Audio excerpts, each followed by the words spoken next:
Assalomu alaykum, hurmatli obunachilar. Mana xudo xolos navbatdagi darvozamiz kraska sepish jarayoni. Gruntovkani sepdik, bir qator tamomatga qaradik xudo xolasa.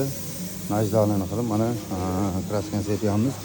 Gruntovka sepishdan maqsad shunaqa ozgina pitnolar bo'ladi. Mana pitnolarni terib, onni xudo xolasa kraskani sepyapmiz. Kimlardir o'ylaydi, gruntovka kraskani umrini uzoqroq qiladi deydi. Yo'q, umrini uzoq qilmaslikda emas. Buni gruntovka sepishdan maqsad mana bunaqa kamomatlar bo'ladi buni.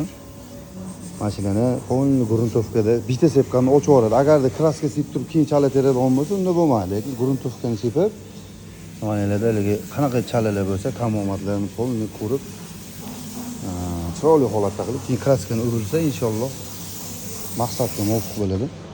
Xudo xolasa kimga shunaqa sifatli, yaxshi darvoza kerak bo'lsa, Abdulhay darvozalariga murojaat qilaverasizlar. Xudo xolasa ishlaringizni sifatli qilib, a'lo darajada qilib bitkazib beramiz. Hozir mana bu yerda ish jarayonlari ketyapti. Buni ham ko'rsatib o'taman. Navli mana bu Andijon darvozasining ruchkasi. Mana bu darvoza Samarqand fason Andijonniki. Qo'lni beziloq bo'lgan. Hamma yo'q, uloqchiloq yamog'i yo'q. Hozir mana tutayotibdi. Shannerlarni quyish jarayoni. Shannerlarni atido quyamiz.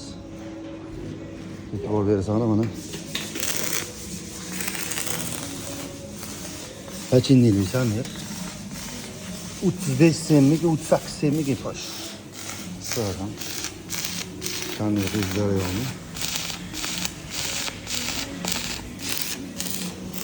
35 senlik shanner. Hech kim 35 senlik qo'ymaydi. Biz 30 sen qo'ygandik mana 1,5 qarcha 35 sen. Mana bu darvoza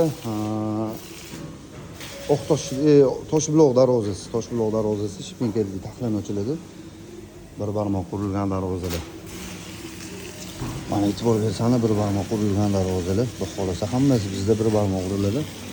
Nechevekali varianti. Shunaqa sifatli darvoza o'tkazib yubormaslik uchun sahifamizga obuna qo'ying, sog' bo'linglar, charchamani. Qonli darvoza bu ham beziloq bo'lgan. Charchamani.